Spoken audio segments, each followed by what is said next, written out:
राजा Ram inter college Tariyari कैराका Jaunpur संस्था के online कक्षा के पठन पाठन कार्यक्रम में सभी छात्र छात्राओं का स्वागत है। आज हम कक्षा 9 विषय सामाजिक विज्ञान पढ़ाएंगे। सामाजिक विज्ञान में अध्याय 2 है भारत का भौतिक स्वरूप। भारत के भौतिक स्वरूप में हमने आपको बता दिया, 4 पार्ट आपको बता दिया हमने। कौन कौन से? उत्तर का पर्वतीय प्रदेश, उत्तर का विशाल मैदान, दक्षिण का पठार और समुद्र तटीय मैदान को हमने बता दिया। इस तरह से अंतिम हमारा बचता है क्या? थार का मरुस्थल। क्या है? थार का मरुस्थल। हमने बता दिया कि भारत को प्रमुख भू आकृतिक विभागों में विभाजित कीजिए, संक्षेप में उनका विवरण दीजिए। ये भी कहा जाता है विभाजित करने के बाद किसी का एक का पूछ सकता है या आपको अलग से पूछ सकता है। थार के मरुस्थल पर संक्षिप्त टिप्पणी लिखिए। प्रश्न आपका ये बनता है,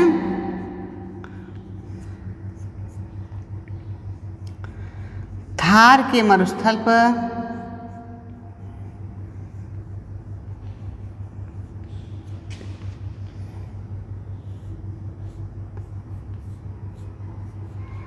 संक्षिप्त टिप्पणी लिखिए।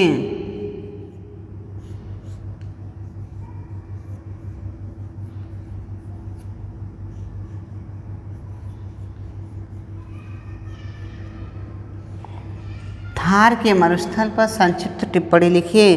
तो देखेंगे थार का मरुस्थल मानचित्र में कहाँ होता है। थार का मरुस्थल यहाँ पर देखेंगे, ये पंजाब हरियाणा के दक्षिण में, पाकिस्तान के पूरब साइड में आप देखेंगे, यहाँ से देखेंगे गुजरात के उत्तर है और लगभग मध्य प्रदेश के दक्षिण में भाग में स्थित है। अर्थात कहने मतलब आप देखते हैं बिल्कुल यहाँ पश्चिम साइड में, भारत के पश्चिम साइड में पाकिस्तान की सीमा से सटा जो विशाल रेतीला भाग दिखाई देता है उसे हम क्या कहते हैं? थार का मरुस्थल कहते हैं। ठीक है, थार का मरुस्थल उसमें बता रहा है भारत के पश्चिमी भाग में पाकिस्तान की सीमा से सटा, भारत के पश्चिमी भाग में पाकिस्तान की सीमा से सटा जो विशाल रेतीला भाग दिखाई देता है उसे हम क्या कहते हैं? उसे हम थार का मरुस्थल कहते हैं। ठीक है, तो उसमें हम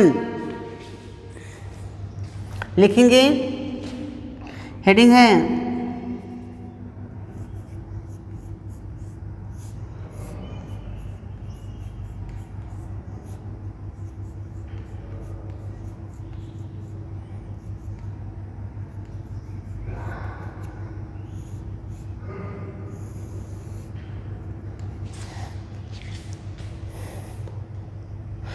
भारत का पश्चिमी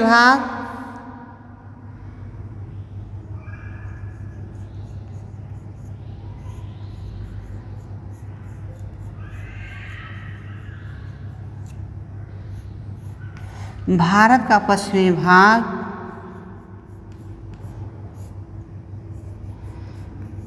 जो पाकिस्तान की सीमा से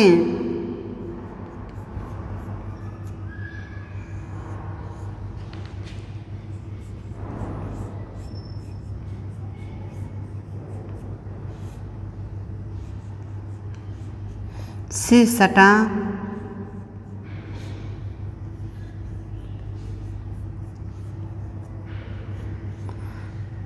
पाकिस्तान की सीमा, यही पाकिस्तान है, पाकिस्तान की सीमा से सटा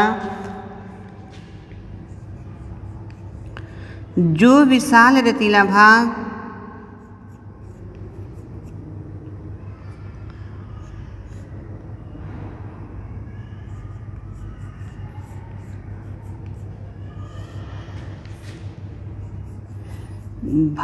फैला हुआ है,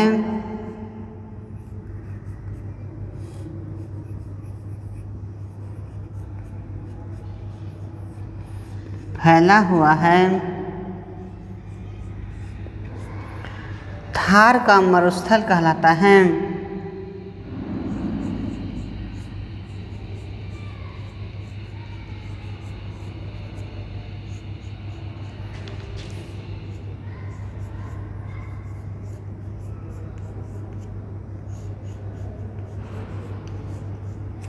कहाँ बता रहा है कि पाकिस्तान की सीमा, पाकिस्तान यहाँ पर देखेंगे ये पाकिस्तान की सीमा से जो सटा हुआ जो विशाल रेतीला भाग दिखाई देता है उसे हम क्या कहते हैं, वह रेतीला भाग थार का मरुस्थल कहलाता है।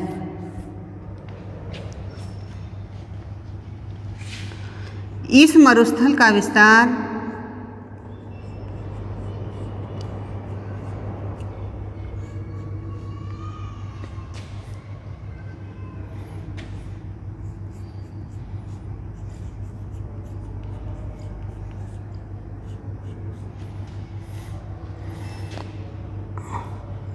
राजस्थान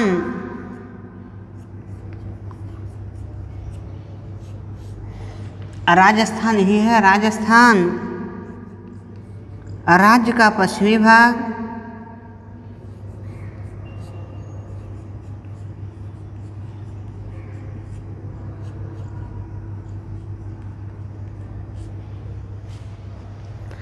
तथा गुजरात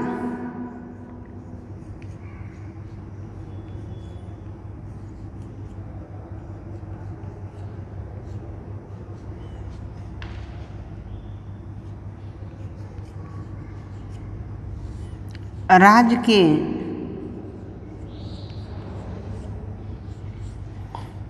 उत्तरी भाग में स्थित है।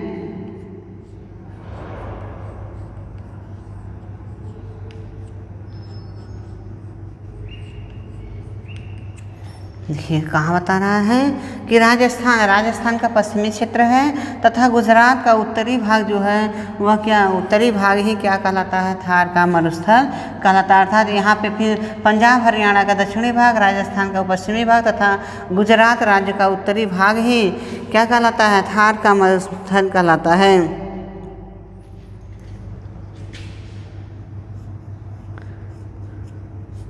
इस मरुस्थलीय क्षेत्र में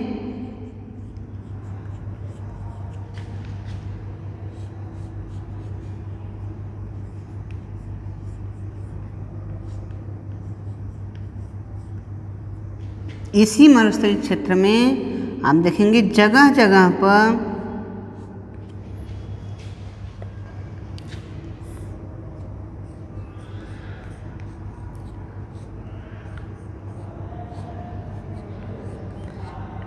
रेत के टीले पाए जाते हैं।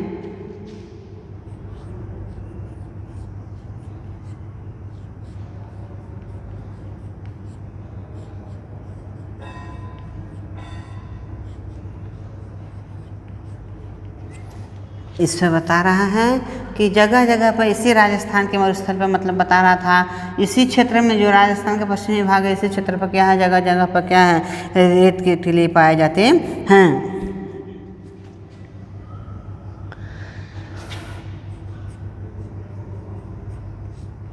यहाँ वर्षा कम होने के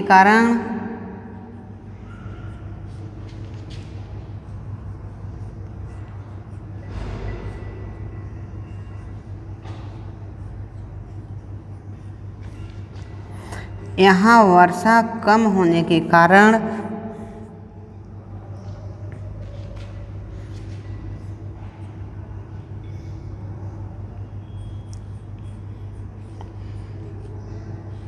फसलें उगाना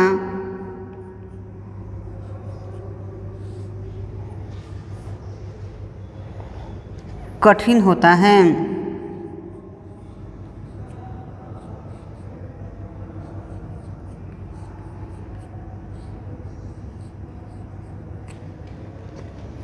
जिस क्षेत्र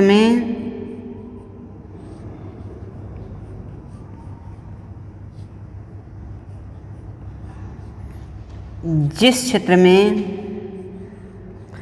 सिंचाई के साधन उपलब्ध हैं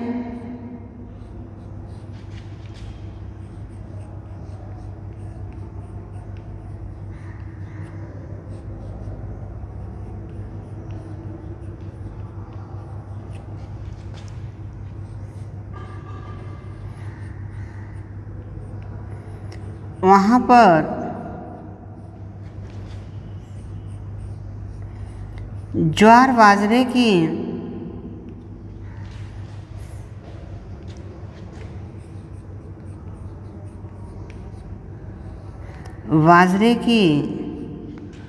फसल उगाई जा सकती है।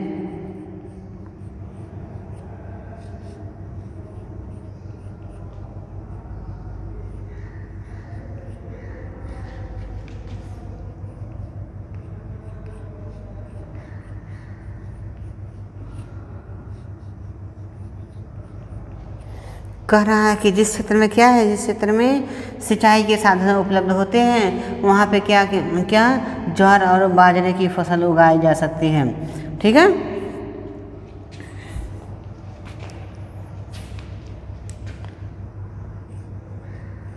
लूनी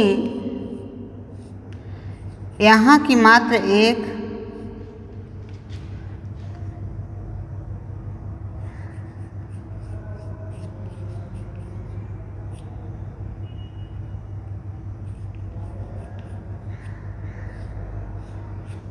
यहाँ की मात्र एक नदी है।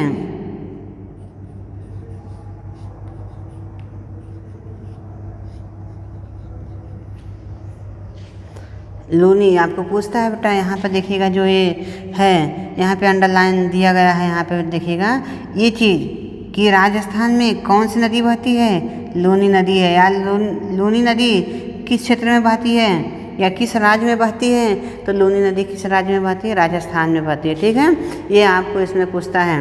तो बता रहा है इस क्षेत्र का विस्तार कितना है, मतलब ये बता रहा है कि इस मरुस्थल का विस्तार कितना है।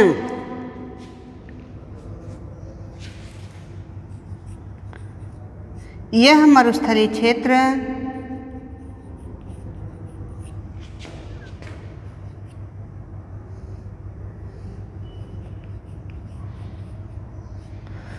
640 किलोमीटर लंबाई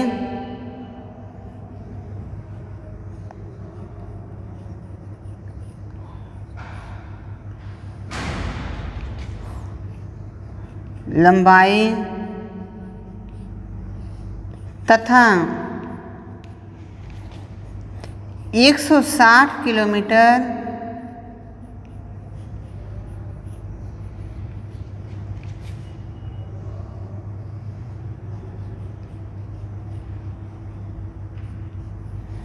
चौड़ाई में फैला हुआ है।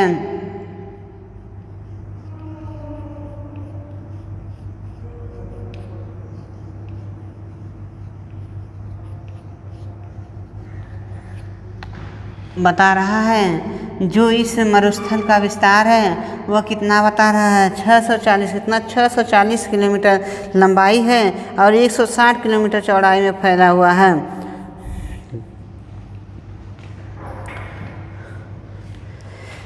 इस क्षेत्र में स्थित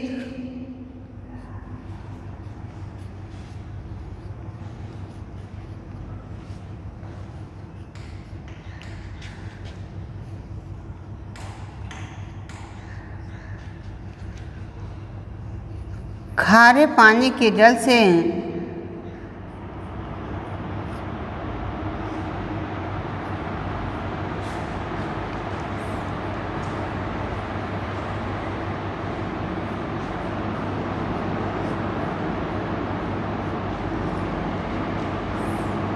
नमक बनाने का कार्य किया जाता है।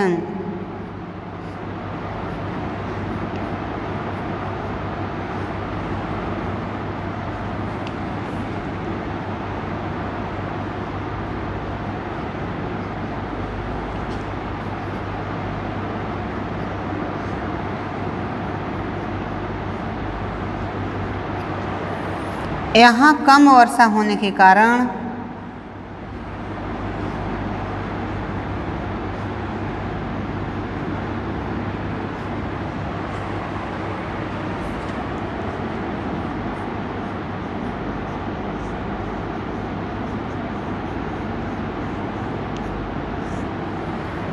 कटीली झाड़ियाँ होती हैं।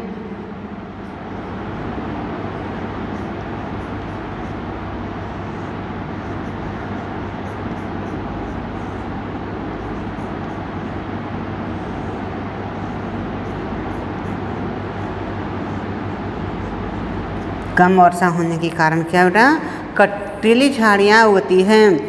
फिर इसमें बता रहा है यह मरुस्थल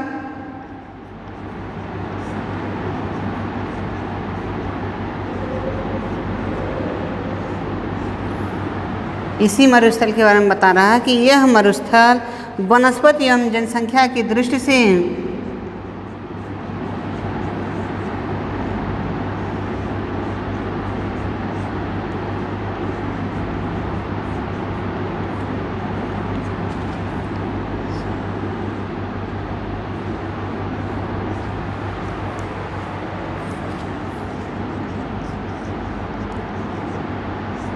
दृष्टि से, वनस्पति एवं जनसंख्या की दृष्टि से क्या है? निर्धन है। अर्थात यहाँ पे नमी की मात्रा कम पाई जाती है, वर्षा की मात्रा कम पाई जाती है, तो यहाँ पे पेड़ पौधे भी कम उगते हैं। जब पेड़ पौधे कम उगते हैं तो वहाँ पे ऑक्सीजन की मात्रा कम होती है। जब ऑक्सीजन की मात्रा कम होती है तो कहने का मतलब वहाँ पे जनसंख्या का भी जो आवास होता है, जो रहन सहन होता है, जो प्रवेश होता है, वह भी वहाँ पे क्या होता है? कम होता है। अर्थात देखा जाता है बेटा कि यहाँ पे राजस्थान का यह भाग क्यों छूट जाता है? देखा जाता है कि यहाँ पे 50 सेंटीमीटर से भी कम वर्षा होती है। कितना? 50 सेंटीमीटर से भी कम वर्षा होती है। क्यों होती है? जबकि इसके बगल में देखते हैं यहाँ पे अरब सागर है। अरब सागर से जो मानसून बनता है, इससे भी यहाँ पे क्या वर्षा हो जानी चाहिए। अरब सागर से चलने वाले मानसून द्वारा वर्षा हो जानी चाहिए। यहाँ पे बंगाल की खाड़ी से जो मानसून चलता है, यहाँ से मान लीजिए बंगाल की खाड़ी से जो मानसून भारत में प्रवेश करता है, वह पश्चिम बंगाल, झारखंड, छत्तीसगढ़, मध्य प्रदेश, उत्तर प्रदेश होते हुए राजस्थान पहुँचते पहुँचते क्या होता है? उसके वेग में कमी आ जाती है, या उसके जो हवा होती है, जो वायु होती है, उसमें क्या होती? नमी आ जाती है, अर्थात कम हो, शुष्क रह जाता है। और यहाँ पे जाते जाते यह शुष्क हो जाता है, अर्थात यहाँ पे वर्षा नहीं कर पाता है। फिर यहाँ पे अरब सागर से जो मानसून चलता है बेटा, यहाँ से जो मानसून ये चलता है, यह जो है कि यहीं पर देखेंगे, यहीं पे अरावली की पर्वत है। ये अरावली की पर्वत की बगल से ऐसे पकड़ते हुए ये ऊपर की तरफ निकल जाते हैं और जाकर हिमालय से टकराने के बाद पुनः वापस वर्षा करते हुए बंगाल की खाड़ी की तरफ चले जाते हैं। अर्थात कहने का मतलब यहाँ पे उत्तराखंड, उत्तर प्रदेश, बिहार, छत्तीसगढ़ और पश्चिम बंगाल वर्षा करते हुए फिर बंगाल की खाड़ी में वो पहुँच जाते हैं, अर्थात यह भाग छूट जाता है। यहाँ पे तो इस मानसून के वेग में नमी कमी नहीं होती है, लेकिन तो क्या है, जो अरावली पर्वत है, इस पर्वत श्रेणी को पकड़ते हुए जो ये पहाड़ है, इसी को पकड़ते हुए ऐसे ऊपर की तरफ निकल जाते हैं, जाके हिमालय से टकराने के बाद पुनः इधर की तरफ पूरब की तरफ घूमकर जाकर यहाँ पे अच्छी वर्षा कर देते हैं। इसलिए हमारा राजस्थान क्या होता है? छूट जाता है। और हमने ये भी बताया कि जो बंगाल की खाड़ी से मानसून चलता है, उसमें भी क्या होता है? यहाँ आते आते शुष्क हो जाता है, अर्थात राजस्थान तक नहीं पहुँच पाता है, इसलिए वह भाग भी क्या होता है? शुष्क रह जाता है। अर्थात वर्षा कम होने के कारण यहाँ पे क्या होती है? यहाँ पे कटीली झाड़ियाँ, जैसे आप जानते हैं नागफनी, बबूल, जिससे ऐसे पौधे होते हैं जिसकी तना क्या होते हैं? जिसकी तना छोटे होते हैं, लेकिन उसकी जड़ें क्या होती हैं? काफ़ी गहराई तक चली जाती है। ऐसे वन इस मरुस्थल में उगते हैं। अर्थात कहने का मतलब है यहाँ पे कटीली वन एवं झाड़ियाँ उगती हैं। ठीक है। फिर वो बता रहा है बेटा यहाँ पे आपको है कि भारत का पश्चिमी भाग जो पाकिस्तान की सीमा से सटा हुआ, आप देख रहे हैं पाकिस्तान की सीमा से सटा हुआ है। सीमा से सटा विशाल जो रेतीला भाग दिखाई देता है, वह क्या कहलाता है? थार का मरुस्थल कहलाता है। जो बड़ा सा रेतीला भाग दिखाई देता है, वो क्या कहलाता है? थार का मरुस्थल कहलाता है। फिर कह रहा है थार का मरुस्थल कहलाता है। इस मरुस्थल का विस्तार राजस्थान राज्य के पश्चिमी भाग, राजस्थान यहाँ पे है, कहने मतलब राजस्थान राज्य में पूरा नहीं बल्कि उसके पश्चिमी भाग में, राजस्थान राज्य के पश्चिमी भाग में तथा गुजरात के उत्तरी भाग में, पंजाब और हरियाणा के दक्षिणी भाग में जो रेतीला भाग पाया जाता है, उसे हम क्या कहते हैं? थार का मरुस्थल कहते हैं। ठीक है। फिर उसने बता रहा है बेटा कि मतलब इस मरुस्थलीय क्षेत्र में जगह जगह पर रेत के टीले पाए जाते हैं। जगह जगह पर हमने बताया कि जो यहाँ पे शुष्क होती है, यहाँ पे नमी या वर्षा कम होती है, यहाँ पे बलुई मिट्टी पाई जाती है। तो बलुई मिट्टी की यही खासियत होती है कि मतलब वह सूर्य के प्रकाश पड़ता है तो वह उस टेम्परेचर पाने के बाद वो फट जाती है, मतलब फैल जाती है, और रात कि जब वो उसकी बूंदें पड़ती है तो सिकुड़ जाती है। बार बार फैलने सिकुड़ने से वो चट्टानें अपने स्थान पर क्या होती हैं? चूर होती हैं। अर्थात कहने का मतलब वह कण कण में बदल जाती है। इसी क्रिया को हम क्या कहते हैं? नक्षादन कहते हैं। ठीक है। अब उसमें देखेंगे क्या है, ये तो अपच्छ हो गया, मतलब अपने स्थान पर चट्टानों के अपने स्थान पर टूटने फूटने की क्रिया को क्या कहते हैं? अपच्छ कहते हैं। चट्टानों के अपने स्थान पर हमने बताया सपोज मानिएगा ये चट्टान है, ऐसे देख लीजिएगा ये चट्टान है, इस पर सूर्य का प्रकाश पड़ता है तो यह क्या होती है, इसमें दरारें पड़ जाती है। इस तरह से देखेंगे दरारें पड़ जाती है। फिर इस तरह से दरारें पड़ के क्या होती हैं, ये छोटे छोटे अर्थात चट्टानों के अपने स्थान पर टूटने फूटने की क्रिया को सूर्य के प्रकाश के कारण, नमी के कारण, गर्मी के कारण, किसी भी कारण से क्या होती है, जब चट्टान अपने स्थान पर टूट जाती है इस क्रिया को हम अपक्षय कहते हैं। ठीक है। अब यहाँ से क्या होती है, यह हवा द्वारा क्या होती है, इस जो छोटे छोटे कण होते हैं हवा के द्वारा उड़ा लिया जाता है और पानी के द्वारा बहा दिया जाता है। तो इस क्रिया को हम क्या कहते हैं, अपरदन कहते हैं। हवा के द्वारा उड़ाने वाली क्रिया और क्या है, पानी के द्वारा बहाने वाली क्रिया को हम क्या कहते हैं, अपरदन कहते हैं। अर्थात टूटने फूटने, उड़ने, बहने की क्रिया, इन सभी दोनों क्रियाओं को मिलाकर क्या कहते हैं, अनाच्छादन कहलाता है। अपक्षय और अपरदन की जो क्रिया होती है, इन दोनों क्रियाओं को मिलाकर हम क्या कहते हैं बेटा, अनाच्छादन कहते हैं। ठीक है। अब यहाँ पे देखते हैं जब ये चट्टानें यहाँ पे टूट जाती हैं तो यहाँ पे बालू के कण जो है कि बिल्कुल छोटे छोटे कणों में विभक्त हो जाते हैं। जब हवाएं चलती हैं तो तेज़ी के साथ जब हवाएं चलती हैं तो यहाँ पे क्या होते हैं, ये जो है कि जो बालू के कण होते हैं तेज़ी के साथ उड़ जाते हैं। अब देखिएगा कहीं कहीं इसी भाग में जो मरुस्थलीय भाग होता है, कहीं कहीं पे ऐसे होते हैं, मान लीजिए कुछ भाग टूटा, जो मुलायम कमज़ोर चट्टानें थी वो तो टूट गई, लेकिन जो कठोर चट्टानें हैं, इस तरह से जो कठोर चट्टानें पड़ गई तो उसमें क्या हो गया, ये चट्टानें नहीं टूटती है। इस तरह से हम देखते हैं कि ऐसे ऐसे शिलाओं का निर्माण हो जाता है जिसे हम अगले चैप्टर में पढ़ेंगे, जिसे हम इनसेल वर्ग कहते हैं। क्या कहते हैं, इनसेल वर्ग कहते हैं। उसके बाद उसमें बालू का स्तूप क्या होता है, बालू का टीला क्या होता है। तो कहने का मतलब निक्षेप द्वारा जो क्रियाएं होती है। अब देखिएगा जैसे बालू यहाँ से उड़ता है तो यहाँ से उड़ने के बाद इस भाग से टकराता है, भाग से टकराने के बाद फिर ऐसे पकड़ के यह ऊपर की तरफ निकल जाता है, अर्थात यह हवाएं ऊपर से निकल जाती है, लेकिन इसके पीछे क्या होते हैं, जो महीन कण होते हैं आकर जमा होते हैं। ऐसे भाग को हम बालू का स्तूप या बालू का टीला कहते हैं। अर्थात देखेंगे बेटा, तो कहने का मतलब इस क्रिया को जो उड़ने, बहने, फूटने इत्यादि फटने की क्रिया होती है उसे हम अनाच्छादन कहते हैं। अपरदन और अपक्षय की क्रिया को ही हम अनाच्छादन कहते हैं। ठीक है।